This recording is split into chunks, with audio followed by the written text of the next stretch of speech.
It takes a buttload of coordination to put together a wrestling show on camera. The guys in the truck have to be on their game to make sure that not only does every big spot get the best coverage and not, say, linger on Roman Reigns' derp face when it should be covering AJ Styles' Titantron of the Royal Rumble, but also make sure that the fans at home don't see it when things all the way up. However, thanks to footage being leaked, equipment malfunctioning, and the fact that everyone in the audience has their own pocket camera these days, it's harder and harder to keep the weird stuff buried. I'm Adam from WhatCulture.com, and here are 10 off-camera moments you weren't meant to see. Honourable mention, Brock Lesnar hitting a child with a car door. Got him! Number 10, Undertaker's pyro tortures the crowd. Sure, there's disdain for the cheap seats, and there's that time at WrestleMania 24 when WWE straight up tried to murder its audience. How to succeed in business, the Kevin Dunn edition. So the main event of WrestleMania in 2008 was Undertaker versus Edge, with Spooks the Ghost Lad tapping him out to Hell's Gate. To celebrate the streak going 16-0, fireworks went off all around the arena, including some flying in on cables over the crowd's head towards the entranceway. However, on one side of the arena, one of these cables snapped, dropping not only a red-hot cable onto the crowd, but a big bunch of fireworks too, injuring 45 people. I mean, I've heard of a hot crowd, but this is ridiculous. Number 9, mocking the CM Punk chants. The worst thing that Steve Austin ever did to the wrestling industry was introduce that goddamn what chant. It's the worst. The absolute worst. Stop watching me or I'll have you all fired. Thank you. The CM Punk chant isn't that much better, originally used by fans demanding Punk's return after he quit, and now it's more of a way to fans to say, we don't like what we're seeing. It's annoying, not just to people watching, but evidently the announcers too, after audio was leaked of Cole, Lawler and JBL mocking the fans for chanting CM Punk, with Cole suggesting they should chant, go away way, go away way, haha.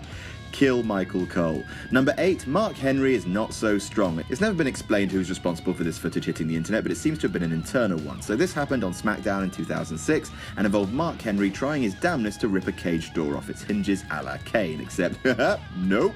The door completely no-sells the world's strongest man, staying stubbornly on its hinges. It hadn't been properly gimmicked beforehand, so just the most awkward amount of time passes as Henry pulls on the door, opting eventually to just break the chain instead, which is still mental strong. Thankfully, it was SmackDown and they just edited it down for broadcast.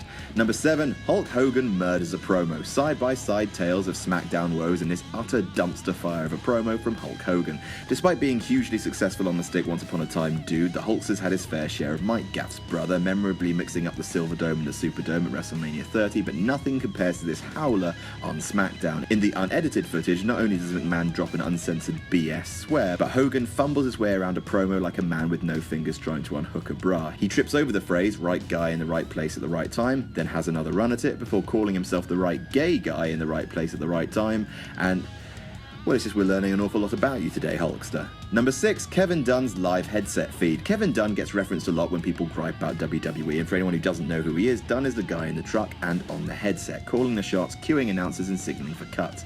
He's the creature who dwells unseen, in the shadows, pulling the strings, until for one episode in Season 3 of NXT, when he accidentally played his headset audio over the satellite feed for the whole episode. In this leaked audio, Dunn can be heard cueing Michael Cole, Matt Striker, telling the contestants when to make their entrances. Truth be told, it's all fairly boring, even when he's cueing a wedding between Goldust and Aksana. Yup, but for anyone who's interested in the behind-the-scenes action of WWE, track it down. Number 5, Undertaker rehearses murdering his friend, The Undertaker's second, and not final appearance on this list. Who can forget that most joyful of angles from 2004 when Paul Heyman threatened to murder Paul Bearer by burying him alive in a big box filled with cement. Then The Undertaker stopped him with a lightning bolt, and then decided to go ahead and murder his friend with cement anyway. Sure, why the not? Wrestling is real. Anyway, turns out the whole stupid affair was spoiled ahead of time when footage of Undertaker rehearsing the angle was leaked before the pay-per-view even aired. Undertaker looks so bored spouting these stupid lines, and no man on earth can blame him. Number 4, Triple H and The Rock rehearse. Different wrestlers have different approaches to a big match. Some, like Stone Cold Steve Austin, nail down the big points and tend to call most of it on the fly as the match progresses. Others prefer to lay it out beat by beat. Macho Man Randy Savage famously choreographed every single action beat of his famous WrestleMania 3 match with Ricky Steamboat, for example. Another keen rehearser? The Rock, as certain leaked footage will attest, depicting Rocky and Trippy H.E. rehearsing their Iron Man match at Judgment Day 2000. It's hard to tell what they're doing to start with, but if you take the footage of them and hold it side by side with the match itself, itself, you can see that they've worked even the smallest spots to a fine beat. Number 3, the kiss. Brock Lesnar kissed Kurt Angle once. We told you about that in this recent video about the Beast Incarnate, but it bears repeating. After SmackDown went off the air but some cameras were still rolling, Brock grabbed Kurt and executed a Greco-Roman lip toss on him. It's an act of someone who's comfortable with his sexuality to an almost warlike degree, but what makes it even more surprising and upsetting is that Brock would come out and publicly state in ESPN magazine, "I don't like gays." Sure, nothing worse than a guy kissing another guy. Is there, Brock? Number 2, the curtain call, aka the Madison Square Garden incident. Well, Triple H got in trouble for this one. Woo doggy. So Scott Hall and Kevin Nash were like, hey, we like money, and we're jumping ship to WCW to make that coin, dollar, cheddar.